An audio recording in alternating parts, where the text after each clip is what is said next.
Amir Fallah is a force in contemporary art. Born in Tehran and based in Los Angeles, Amir uses painting, installation, and sculpture to explore identity, memory, and cultural inheritance. His work is in the permanent collections of Los Angeles County Museum of Art, the De Young, the Smart Museum, and many, many other museums. He's been recognized with prestigious awards, including the Joan Mitchell Foundation Grant and Northern Trust Purchase Prize. And he's someone I've admired for years, and I'm pleased to introduce him to you.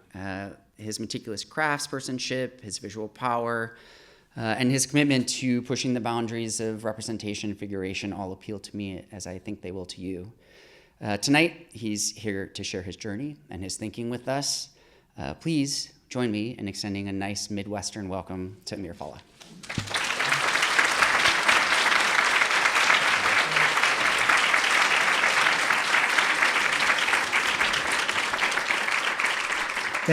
Thank you, Paul. Thanks for coming out, everybody, and thank you to Paul and Eleanor and Lori and Elise for the warm welcome to Madison. This is mostly chronological. When I went to grad school in LA at UCLA, and frankly, I left there being more confused than having clarity. It was almost the opposite of most of the other students, and so it took me several years of being out of academia and just being in like a small empty room making terrible paintings to figure out what I wanted to say and how I wanted to say it, and more importantly what I didn't want to say. So this is an early painting, where I was like, okay, I'm starting to figure out what I'm doing. So most of my work comes out of portraiture. And I'm interested in the history of portraits and how you can take this, one of the most oldest forms of image making, and kind of turn it on its head. How do you deconstruct it, abstract it, take it in new ways, or experiment within the framework of portraiture? And I started making this work by accident. One day, my wife and we had come back from a trip. And we were folding some laundry that we had done, and I walked out of the room to get something, and then when I came back into the room, the angle that I was looking at her, she was just like sitting on the ground, like folding laundry, and the perspective that I had of her, I couldn't see her torso or her head. I just saw a mound of clothes and just her hands and feet almost like straddling this pile of clothes. And it was just an interesting image. So I just pulled out my phone, I took a quick photo, and I printed that photo out, and I pinned it to my studio wall for about 6 months. And I kept looking back at it, trying to figure out why this image was interesting to me. And after a while, I realized that although this photo didn't show what my wife physically looked like, you could just see her hands and feet, just the bare, kind of like the bare clues of like a body, but because of the patterning and the type of clothing that I saw in the laundry, I knew it was her. And I realized that I associated these patterns and the things around her in the background all with her and her identity and her background. And so I thought to myself, well, what would it be like to create a portrait where you don't see somebody's physical likeness? You don't see whether they're young or old, or black or white, or dark-skinned or light-skinned, or attractive or not attractive, like all these like superficial descriptors that we assign to people that really don't tell you much about who the person actually is. They describe what they look like, but they're very misleading, and they're very easy to manipulate, right? So I started this process where I would go to people's homes, and much like an archaeologist, I would do this archaeological dig of their lives. We would walk together from room to room, and I would pick up an object that they had on their nightstand or on a shelf, and I would ask them about it. Or I would go to their couch, and there would be this old, raggedy quilt that was handmade, and I would ask them about it, and they might say, oh, my grandmother made this for me, and she died a couple of years ago, and it's falling apart, but I just can't bear to put it away. It's comforting. It's this visual reminder of her, and I just like having it around. And that's when I realized that objects, the mundane debris of life, the things that we all kind of keep around us, they're all embedded with meanings and histories that are deeply meaningful. And So I would go from room to room and I would kind of ask them about these objects, do this kind of informal interview, and then I would take many of those objects and I would take my subject, and I would kind of place them in the middle of a room, and I would kind of build this kind of like diorama or like a still life around them. And I didn't want to show what they physically look like, so it was either putting like a paper bag over their head or like draping like a piece of fabric or clothing over their head. So I went with, the fabric. It was a strictly formal move. And so that's how this work started. So I would take hundreds of photos, and then I would go back to my studio and I would take those photos, and in Photoshop, I would create these like dense collages, and those collages, I would cut out the background and all the paintings.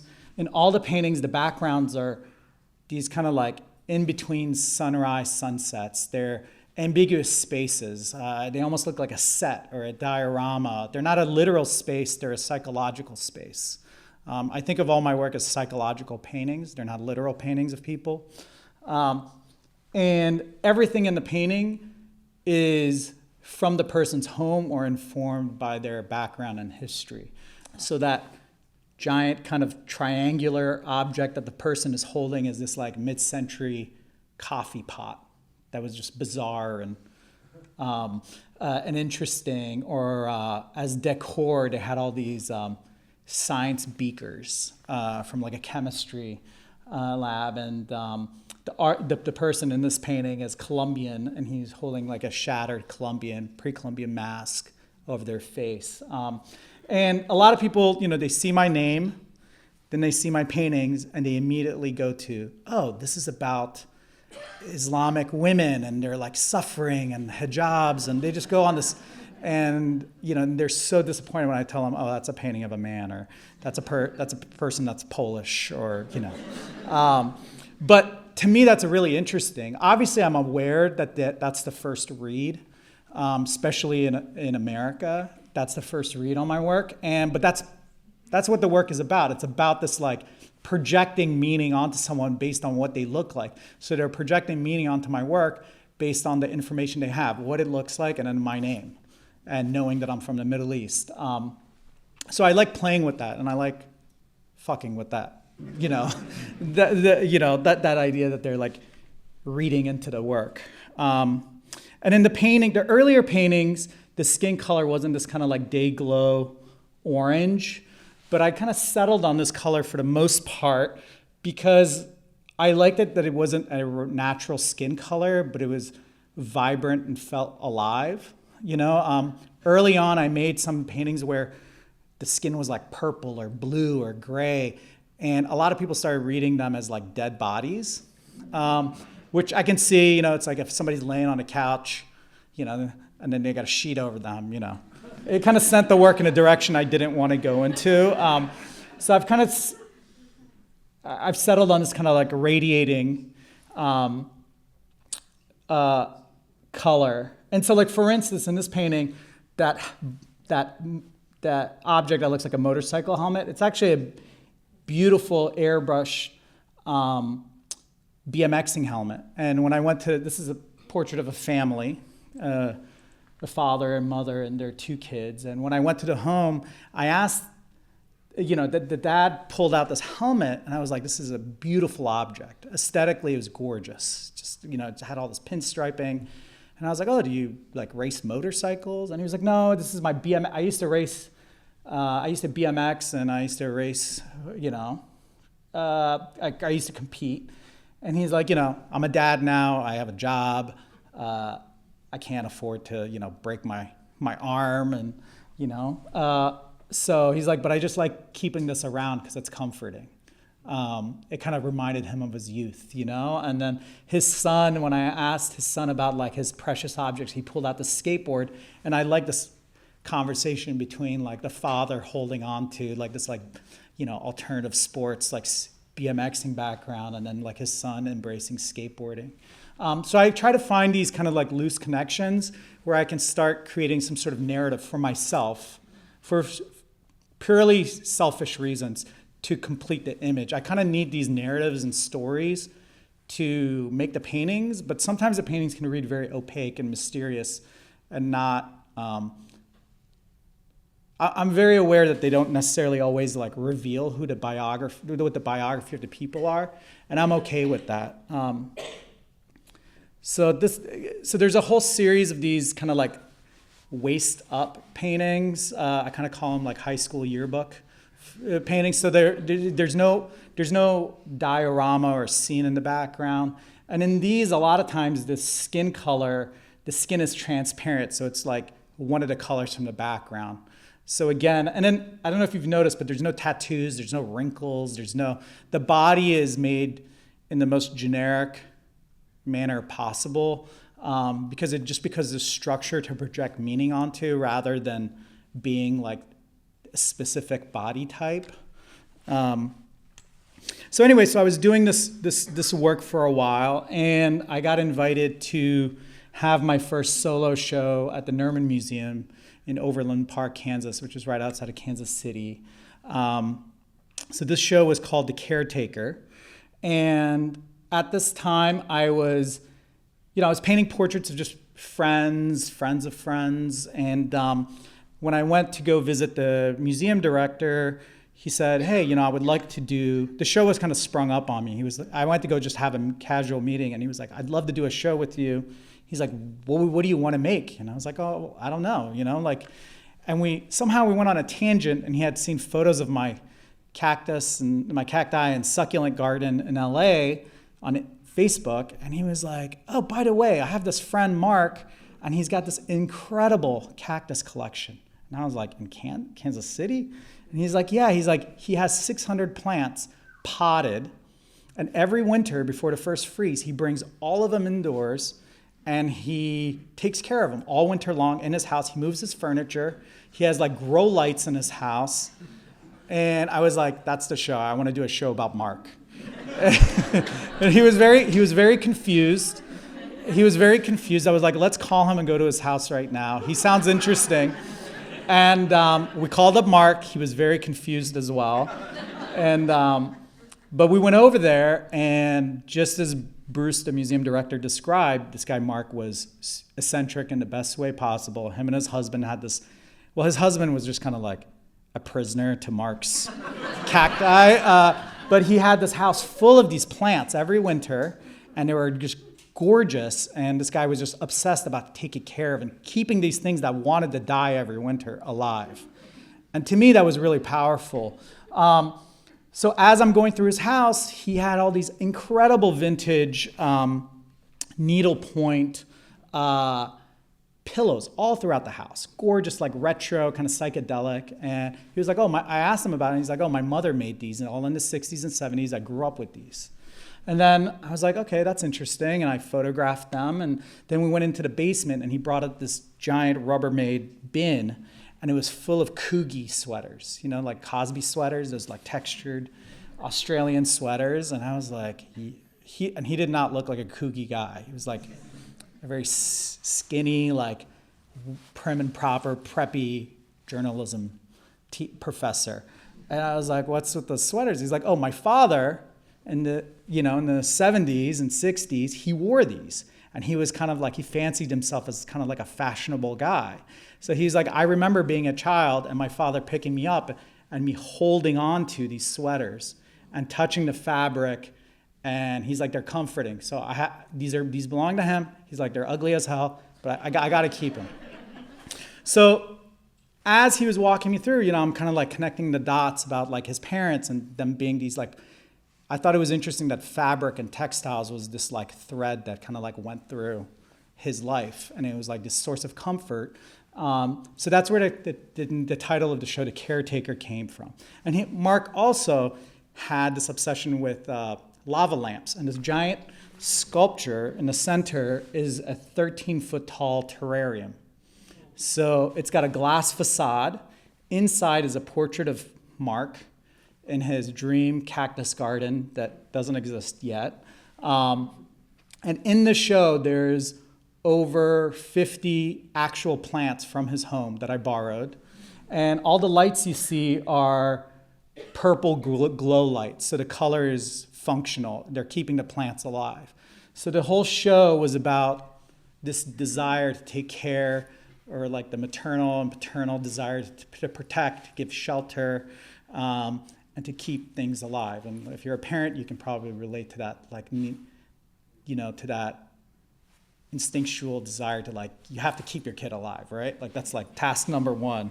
And my wife, by the way, was like 8 months pregnant when I did this show. So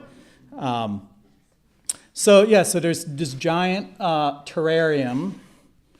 Here's a close-up of it. So the inside, there's grow lights, there's Mark's cacti, and that's the close-up of Mark. So he described this, like, he was talking about retirement, and he said, when I retire, I want to move to Arizona, and I want to have a permanent garden and have like 6-7 foot tall cacti. So I photographed him in his basement, which kind of looked like a cactus, like illegal grow den. He's covered in his father's Kuji sweater, and he's holding one of his mother's needlepoint pillows. And then throughout the show, I went on eBay and I bought all these vintage pillows. So there's vintage needlepoint pillows strewn throughout the whole show, and the grow lights and Mark's plants. And on the opposite wall is this 10-foot tall by 20-foot tall patchwork blanket that I made with Kuji sweaters. It's probably like $2,000 worth of Kuji sweaters. But this was in 2015, so it was like maybe like $1,000. But now it's like, I can't believe I destroyed these $100 sweaters. So I opened the seams and just had a friend sew them together. So the holes are just the neck holes from the sweaters. So again, I was thinking about, parents and nurturing and taking care of, and Mark and his husband didn't have kids, but he still had that, like, parental desire to protect these plants. They were his babies, in a sense. And so when I was thinking about parents, I was thinking about, like, what's a set? Parents sometimes are sets, and if the mother is the pillow, the father is the blanket, or if, like, one mom's the pillow, the other mom's the blanket, this, like, unit that, like, tries to take care of you. And when are you most vulnerable? You're most vulnerable when you're asleep. You're almost like a baby when you're asleep. Anything can harm you. You're out of it. And so, anyways, I started making this, like, narrative in my mind about Mark and his family. But it all started by accident, from just the director telling me about his eccentric business colleague. This is a show at the Schneider Museum of Art. Shortly after that, the whole show is a portrait of the French artist Henri Rousseau. I read a book about Henri Rousseau, and I was like, I always loved the work, but I didn't know much about him. But I found out that he was a criminal, a pathological liar, a gambler, a thief. Really interesting. I don't want to get too much into it because it's, like, really epic. But essentially, those jungle paintings that Rousseau made are all fake. He told everybody that he was in the French military and he went to the jungles of Latin America, and he never did. He never left Paris. He never left France. It was completely made up. When he died, they found piles of ticket stubs to the local botanical garden and a book on exotic animal training. And all the images in his paintings come from this botanical garden and these books. So he was way ahead of his time as far as appropriating imagery. And he was a savant. He was a genius. Picasso famously threw a party in his honor, but was also mocking him because he wasn't part of the Academy. And anyway, so I read this book and I was just completely fascinated with his life story and his trajectory, but also, like, the former qualities of how he made images, because it was so similar to how I make images, and he was just so ahead of his time. And so I wanted to make a show about this person that I never met. I don't even know, there's only like 4 photos of, like, what he actually looks like. So I kind of put on my private eye / stalker hat and just read every book about him, every documentary. And So the show has this panoramic image of a jungle, right? And so I went into Google and I just typed in Mexican jungle. And the first 4 images that came up through the algorithm. By the way, none of them were of Mexico. But I took them into Photoshop and I just blended them all together. And I made this fictional panoramic jungle image that doesn't exist. So this is a completely artificial jungle. Because I was trying to tap into my inner Rousseau, and I was like, what would he do if he was now? And I'm like, he'd use Google, or now ChatGPT. So it's this fictional landscape that looks totally like one place. And so this is a big painting of, he was obsessed with blimps and travel and airplanes and hot air balloons. So this is a blimp that crashed in the Mexican jungle with this hand pulling back this theater curtain. He was also a failed playwright and a failed painter. So he wrote scripts theatrical treatments that never got made. He was just so desperate for creative attention, and he never really got it during his lifetime. So I started creating these paintings that are, obviously there's just this abstract hand pulling back the curtain, but there's no bodies in this other than that. But I think of this as a portrait. It was a portrait of his life. So I'm really kind of taking the definition of a portrait and kind of stretching it. Or the painting of the hand holding this giant bouquet. He has this famous painting in the Manel collection, and it's like this hand holding this bouquet of flowers. And when you look at it, you're like, oh, that's a nice little painting. It's like this big. But if you look at it closely, it's an impossible image. This hand is pinching this gigantic bouquet of flowers between 2 fingers, like this. So there was clues that these were all fictional paintings that he was making. He wasn't looking at reality. He was making the reality that he wanted to see. He was painting this life that he desired but didn't have. And so I made two oval paintings where he's like, this hand is holding this impossibly large bouquet. And then the image on the left is an image of the botanical garden. There was one postcard from the botanical garden found in his house. And there's the postcard, actually, like somebody kept it. And it's the image on the left. So I just painted the postcard and on the ground, you can't see it in this image, but on the ground is a ticket stub to that botanical garden with this beehive logo.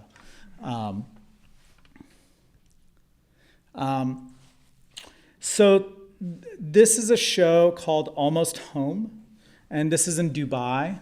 And I've been going to Dubai since 2005. I was actually one of the first contemporary artists ever to show there, like at a real gallery.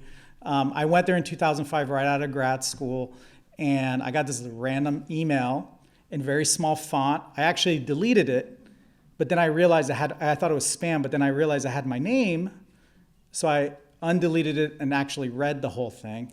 And it was from this gallery in a place called Dubai. And in 2005, if you don't remember, nobody knew where Dubai was. No one in America knew it. And this is like early Google days, so there isn't much to Google about Dubai, and it wasn't like on the world stage like it is now. So this woman emailed me and asked me if I wanted to come out there and show at her new gallery that was being built. And I thought it was a scam, but I happened to run into a friend of mine who actually grew up in, I told him about this, he's like, oh, I grew up in Dubai. He was like, Dubai's really small, what's this person's name? I tell him her name, and lo and behold, he went to elementary school with her. It was that small. It was like, it's tiny place. And so he vouched for her, and so I had my first show there. So anyway, since 2005, I've been going to Dubai, and I've watched the art world kind of develop there in real time, and it's the only place I've ever been to where I've felt at home. And it's strange because I've never lived there. I have no ties to Dubai other than just exhibiting there. But what was really interesting is every time I would go there, it was kind of like this United Nations of people from the Middle East. Nobody's from Dubai. The locals are the minority there. It's only 15% of the population. So there's Moroccans, there's Russians, there's Jordanians, there's Africans, there's a lot of Europeans, there's a lot of Americans, a lot of British people, but none of them actually are from there. Because of that, it just cancels each other out. So like everyone's from there because like nobody's from there. And for me, it was very comforting because my entire life living in America, even though I've been a citizen for like 30 plus years, I've never felt fully American. And I definitely don't feel fully Iranian. And so there was always this like void of like feeling in cultural limbo. But in Dubai, I always felt invisible in like the best way possible. Like I just felt like I blended in and I was like, oh, is this like what it's like to be like Japanese in Japan? Like you're just another person. No one's asking you where you're from. And then when you tell them Fairfax, Virginia, they're like, no, where are you really from? You know, and it was very liberating. So I loved going there. And so this show was in, 2018, 2019, and it's called Almost Home. And it's a series of portraits of Iranians who live outside of Iran, who either haven't been back to Iran or can't go back for political or religious reasons, so on and so forth. And on the walls are Farsi writing, and they're the lyrics to the Simon Garfunkel song Homeward Bound, which is about this like longing of going back home. So I don't write Farsi. So I don't know if I mentioned, I was born in Iran. Came to America when I was 7 in 87. And so it's the lyrics of Simon Garfunkel's Homeward Bound fed through Google Translate. So Iranians, a lot of younger Iranians, or I guess not young, people my age and younger, they use Google Translate a lot, but they also phonetically write out Farsi in English. And I would have cousins in Iran writing me on Instagram in Farsi, and I can speak it, but I can't read or write it. And so I would copy and paste what they wrote to me into Google Translate, and Google Translate translates it, but like every other word is wrong. So it's like broken English, right? So there's still this disconnect. There's this still like, you're trying to communicate, but you can't. You're not speaking the real same language, even when it's translated. And I thought that was like a really beautiful metaphor for my personal experience of like trying to hold on to my culture, but not being able to. And I'm kind of like in this like eternal limbo of trying to connect, but being disconnected. And that's just how it is. It's never going to connect. And so anyway, so at the opening, there's a lot of Iranians that live in Dubai, and like I can't tell you, all of them were like, man, your Farsi's bad. They're like, what does this even mean? It's like broken Farsi. And I'm like, yeah, it's supposed to be like that. But that was it, that disconnect. It was really interesting to watch. So so that's this show. And I also use the text is also like it's not like Comic Sans, but it's like a generic like Farsi type. I people will also criticize the writing itself, which I thought was really fun.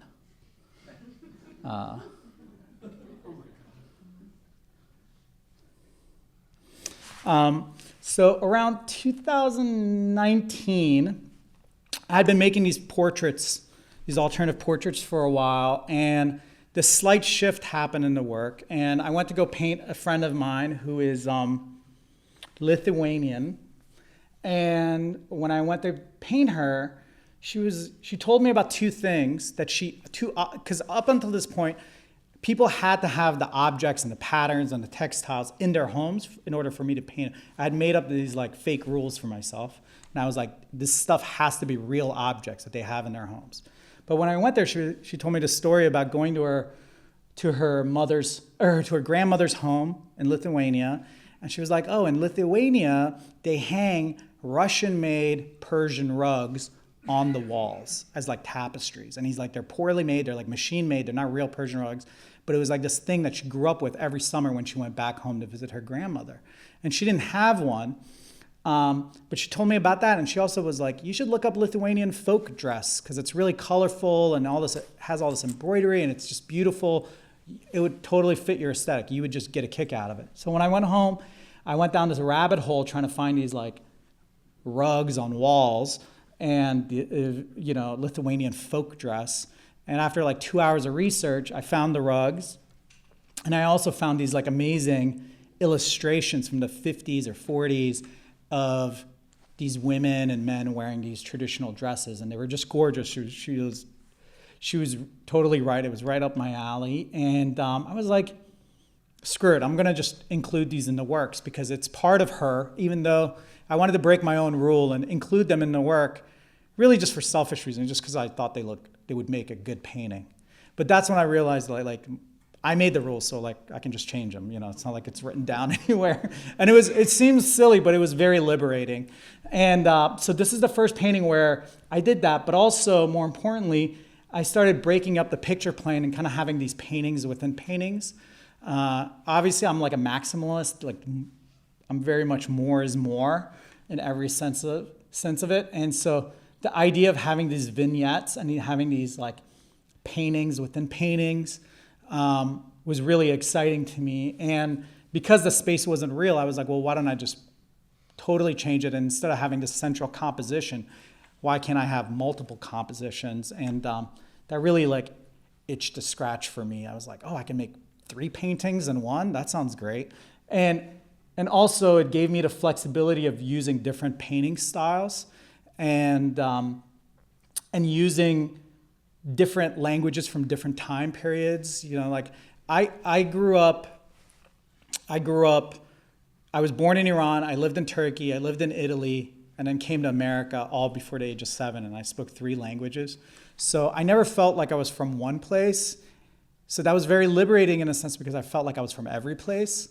And so I wanted the paintings to also reflect that. I wanted there to be this like diverse voice of like certain parts like Middle East, or certain parts are like referencing like minimalist early Frank Stella paintings. Certain parts are referencing folk art. Certain parts are flat and graphic and illustrative. Other parts are like painted like glaze painting.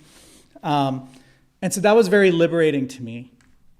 And so I just went full, I just dove right headfirst into it and started making these like very maximalist paintings that had many paintings within them. So this painting is called I'm an American, and it's, I think it's 6 by 6 feet. And this is a painting of a friend of mine who is Japanese American.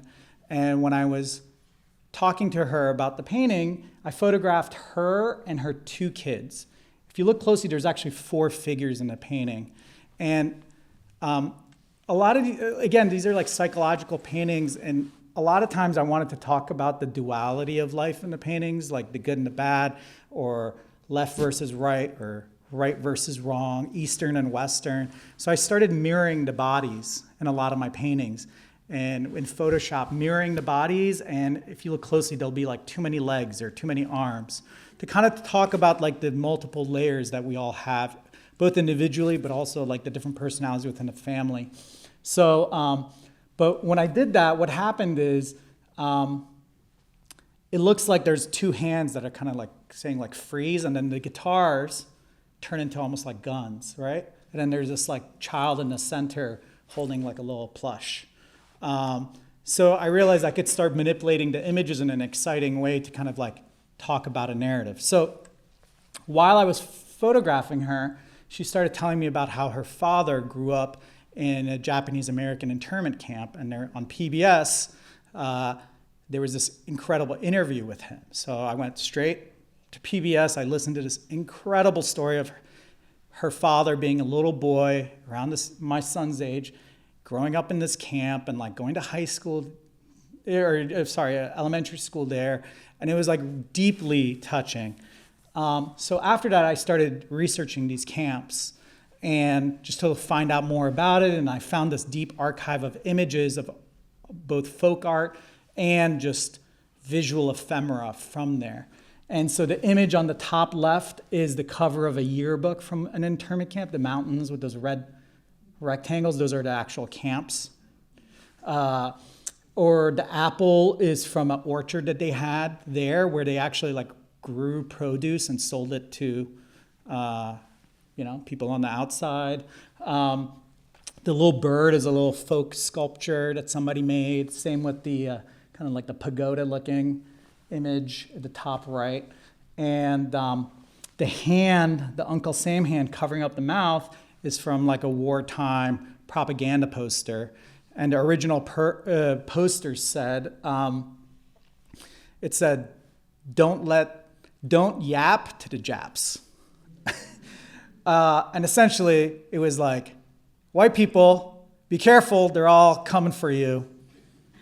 Don't tell our secrets. I don't know what secrets that, the everyday person had, but don't tell them. And then the title of the work, I Am an American, which is, if you see at the top left, it says I am, and at the bottom it says an American. It's kind of woven into this like tapestry. That was text that Japanese American US citizens who had built businesses here were painting on the facades of their businesses to say, hey, don't burn my building down, and so that's a little bit about this piece. I'm gonna go a little faster. So this is a show at MMoCA Tucson. It was kind of like a 5-year survey. And you get a sense of the painting sizes. They're all quite large. I love painting big. So kind of a big jump. So out of, right around that time that I was making these paintings within paintings, I had another kind of big shift in the work. So I was going to people's homes and friends and family and creating these digital databases of their lives, right? So I would go to somebody's home, I would take like 300 photos of everything in their house, and then I would have these photos on my computer at home that I could just like rifle. If I was like, what does Johnny have in his house? I could just go through and like, oh yeah, that's the couch they have in their living room. And I realized that I had a digital database by accident of all these images over almost 10 years that I had created. And I was like, oh, a digital database, that's really interesting.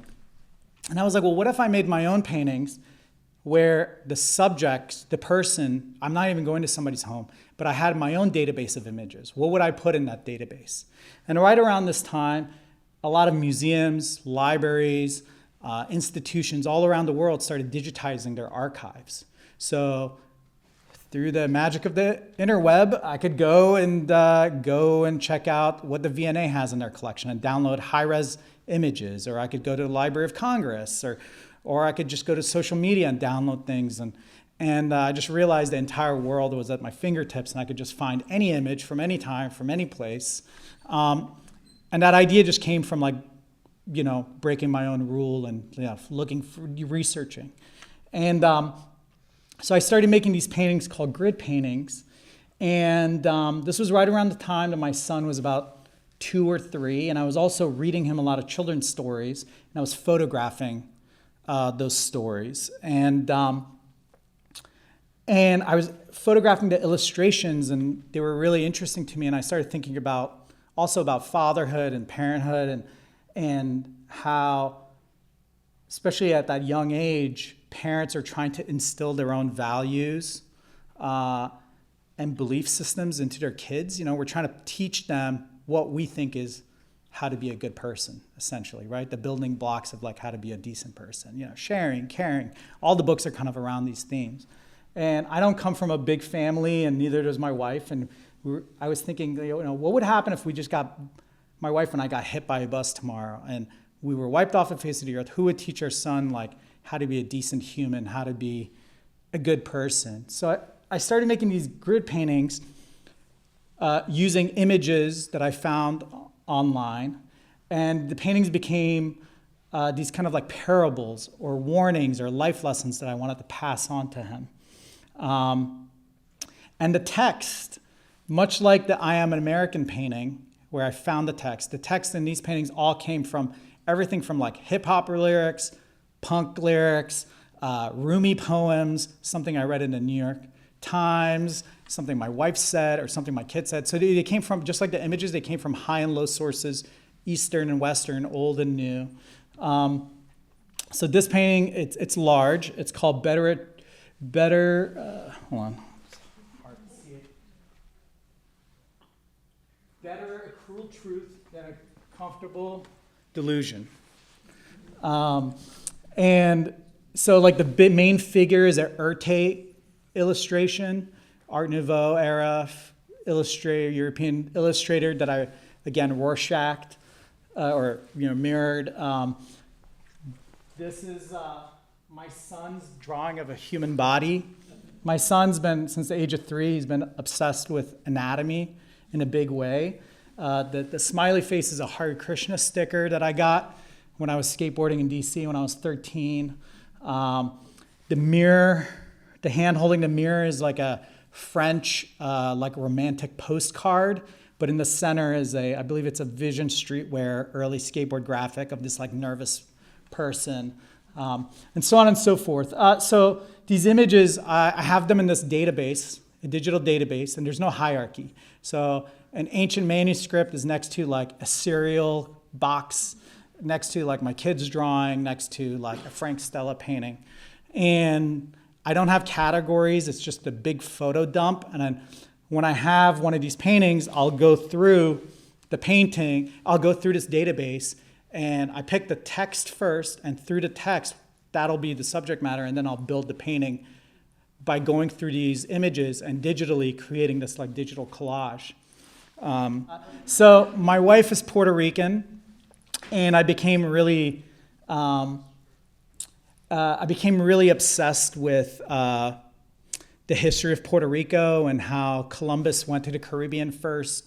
And her mother at the time had done this like DNA test, and she was like 3% Taino Indian, which are like the natives to the Caribbean, and they were like the first people that Columbus kind of like essentially killed and pillaged and enslaved, and they don't even exist anymore. Nobody's like 100% Taino Indian as far as I know. So it's this image of Christopher Columbus, you know, with this skeleton kind of praying for mercy, and Christopher Columbus is holding this kind of Bauhaus flag, and I started using a lot of like minimalism, like references to Bauhaus design, minimalism, like early Frank Stella paintings. I painted a lot of paintings with like early Frank Stellas in them, as a symbol for like purity and truth, or like searching for truth, because all of that work, whether it was Bauhaus or early minimalist painting, was about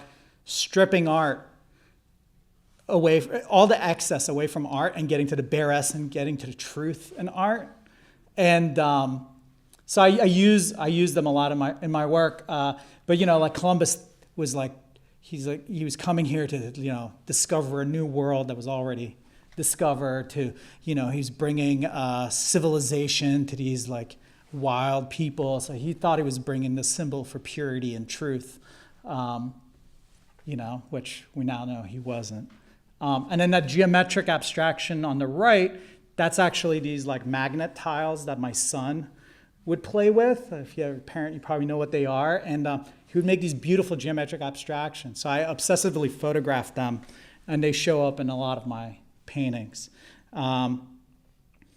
This painting is called Let Your Teacher Be Love Itself. So similar, you know, you got Persian miniature painting of two lovers, these two women. You know, this is a famous poster, I don't know, from I think a Vienna Secession era.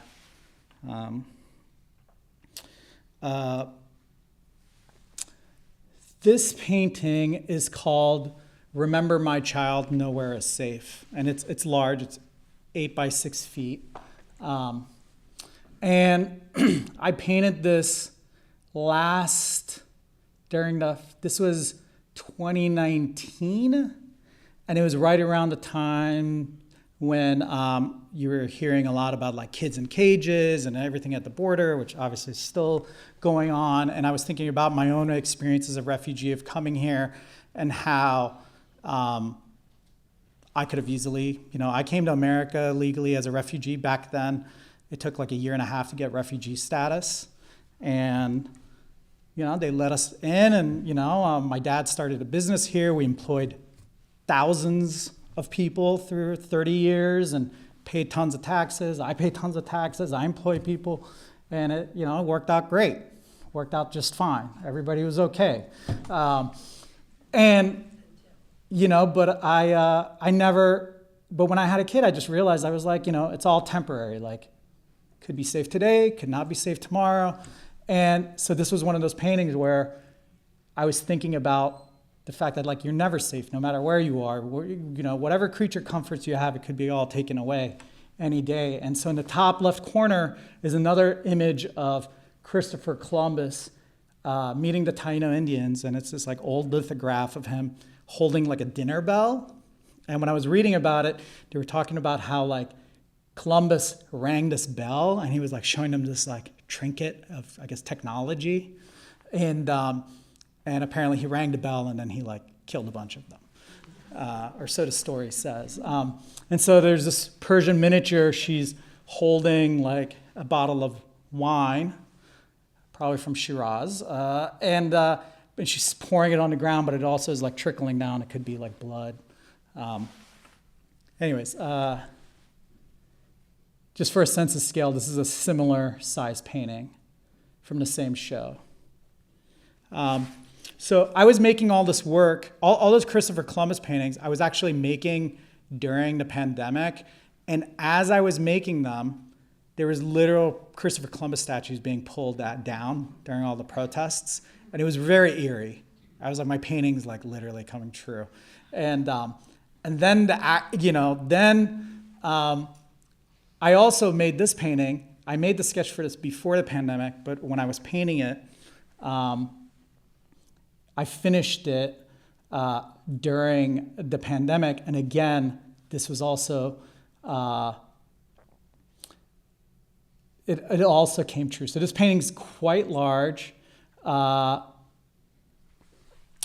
It's called Science is the Antidote, Superstition is the Disease.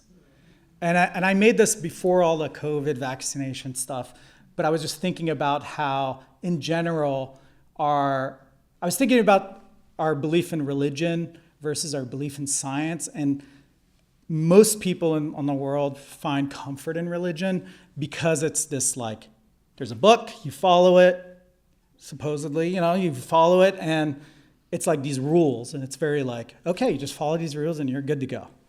And I think that's very comforting because it explains everything. You know what to do. You're like, all right, I'm doing these 6, 7 things, these 10 things. All right, I'm good to go. Where science is like the exact opposite. There's no one truth. It's only as good as its latest research, test case, and scientists are okay with being like, hey, we thought it was this, but now it's this. And that's uncomfortable. It's not fun not feeling like you're on solid ground and constantly changing based on the most recent findings. So this painting is about that.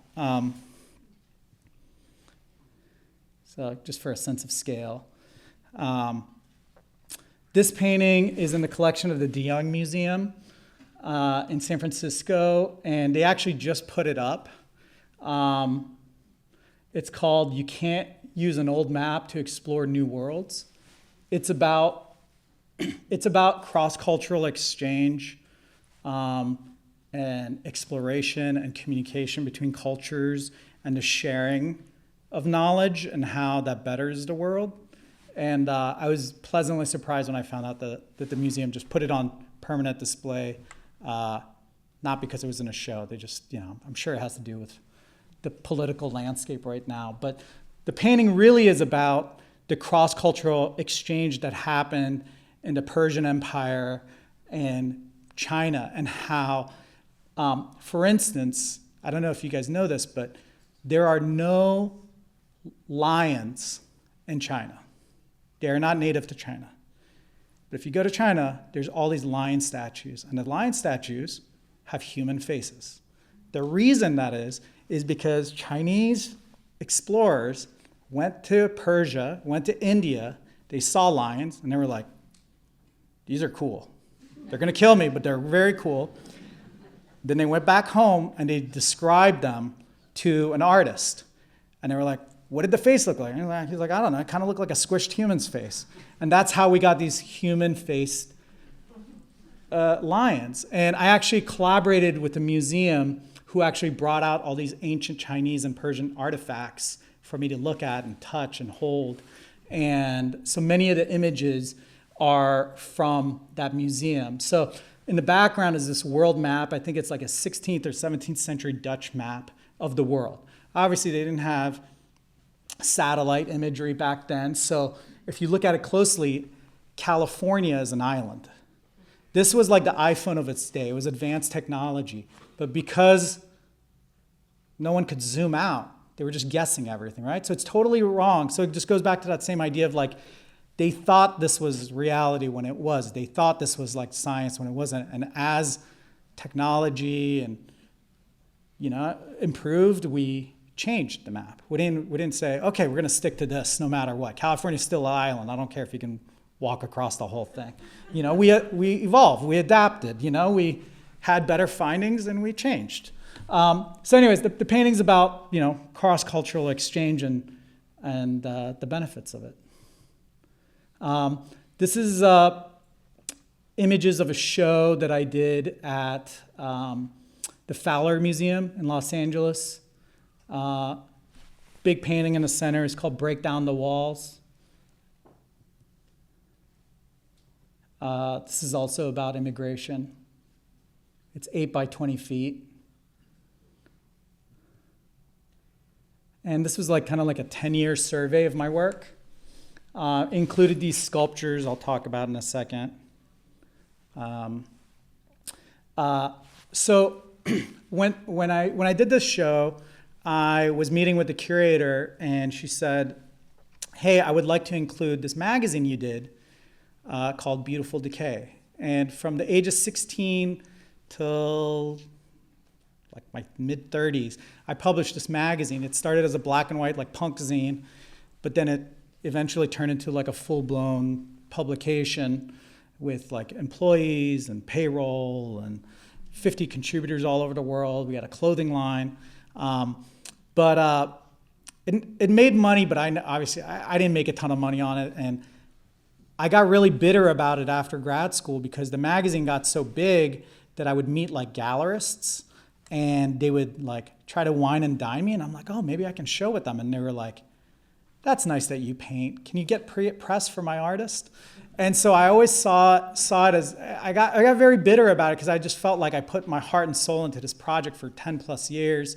And it never was a nonprofit, so I never got the kudos that a nonprofit gets. But all I did was help other artists while my own career kind of took a back seat. So when I stopped doing the magazine in 2012, I was like, I just want to wipe this thing off from my resume. I don't want anybody to talk to me about it. I'm so sick of it. I just want to talk about my art, and that's it. And I did a full rebrand of myself, and I almost restarted my entire career in 2013. And even my CV and bio didn't have any mention of this magazine, to the point where I had a show in New York with a gallery that represented me, and the dealer was like, did you start Beautiful Decay? And I was like, yeah, I did. He's like, I subscribed for 10 years. He's like, why did you never tell me? And I was like, oh, that was by design. So anyway, so when this curator was like, hey, your big show in LA, your first museum show in LA, I want to do a whole room dedicated to Beautiful Decay. I was like, absolutely not. No way. I want nothing to do with it. And she completely changed my mind and saved me thousands of dollars in therapy. So what she said to me was really, and it just goes back to the important work that curators and just people in the art world that aren't artists do in collaborating with artists. Sometimes they reveal things to you, like writers, critics, fellow artists. Sometimes they reveal something that's right in front of your face, but you can't see. And she was like, in the magazine, each issue was themed, and every issue would have a cross-section of creative people. So it would have artists, designers, fashion people, music, counterculture, subcultures. And it was this mashup of high and low, Eastern and Western, old and new. And she was like, you were doing exactly what you're doing in your paintings now in this magazine. You were putting together these disparate images under an umbrella, under this theme or an idea that made sense. And it was all visual ephemera. This magazine was all pre-social media. And she was like, you're doing the absolute same thing, but just in magazine format. She was like, this is a part of your artwork. You were making art, you just didn't realize it. And when she said that to me, it just blew my mind. And I felt like a boulder was lifted off my shoulder. It just relieved all this stress and bitterness and all this angst that I had built up about just feeling like I wasted my time while I was in grad school. And it really was like life changing. So this was in the center of the show, almost like as like the heart of the show, and it would kind of like the ideas that came from doing this for many years informed my entire practice, and it was just really amazing. So this is some like various ephemera. Like we made plushes, we did collaborations with Deitch projects. We wrote articles about Beth Rudin DeWoody, who's like a really big collector in LA and New York and Palm Beach. And I had forgotten about that we wrote this article in early 2000s about Beth. And she's a very prominent collector. She kind of hoards art, has this amazing collection of young artists. And when we wrote this article, I remember looking at the images and being like, one day it would be so cool to be in a collection like this. And I was so jealous of all the artists that are in her collection, because she was this gorgeous house. She was supporting all these exciting young artists, and nobody was supporting me or collecting my work. And I just remember just being super envious. So totally had forgotten about this. And I'm like, Beth DeWoody, we did an article about Beth? I had totally forgotten. Well, guess who's in Beth's collection? Me. I was shocked. And it all just kind of came flooding back to me. I was like, oh my God, like I literally made this dream come true. How cool is that? So it was really special. And then when I did a walkthrough of the show, Beth actually came to the show, to the walkthrough, and I showed her this, and she had no recollection of doing the interview, and which was fine, but it was really special. I'll talk about these sculptures. So this will be like the last thing I talk about. So I made a series of these flat sculptures based on the human body. And they're aluminum with hand-painted acrylic on top. And my son was really interested in the anatomy, and he would make me print these generic silhouettes of the human body, and then he would draw the organs or the blood vessels inside and the bones. And I just thought they were fantastic little doodles. And I realized that when I was making the veiled figurative paintings, I was drawing what people look like on the inside, but psychologically. And he was exclusively making these drawings of what people looked on the inside physically. And I thought that was really beautiful. And so I thought to myself, well, what if I kind of incorporated this idea of these silhouettes of the body? And so in these sculptures, the bodies are made out of symbols, the silhouettes of some of the images and icons that are in my paintings, these symbols that carry meaning. And they're cut out or projecting out of the bodies. And so as these figures move through life and they experience joy, trauma, sadness, happiness, with these pivotal moments, these symbols become, markers for those moments, and they physically change the body. Just like if we get in a car accident and we're scared to go on the freeway now, well, what if you got in a car accident, like a hood ornament gets carved into you, gets cut into your body or pokes out. So they become these like abstracted, deconstructed bodies. And then they're aluminum, so they're like these industrial materials that are hard but malleable. They're laser cut industrially, but then the skin on them is hand painted with acrylic paint with like a 1-inch brush. I don't know if I have here I'll just show a detail. I don't know if you can see it, but it's made out of thousands of tiny little lines, almost like needlepoint embroidery. And so the surface, not only is the imagery kind of organic, but it's also the needlepoint kind of the lines act as like pores or body hairs that are covering this. And also acrylic paint is very frail. It's fragile. It can be scratched. So it's permanent, but much like our skin, it can be damaged. So the materials itself become this like metaphor for the body. These lines that kind of weave in and out, I've been doing that since around 2007. And I was reading about Persian miniatures. And in Persian miniatures, there's these decorative borders that go around the edges. And I read this line. I can't even find a book that I read it in, so maybe I made it up. But I'm pretty sure I read it. But it was talking about how these decorative ornate borders were windows into the narrative or into the story that these like paintings kind of told or depicted. And they were supposed to be literal windows. So like the viewer was supposed to like jump into them. And I thought, what a fantastic way to think about like an image or an artwork. And so I started painting these borders around my paintings to kind of like reference that, but also as a way to, originally the borders just went to the edges of the paintings, and so they just went around like a picture frame.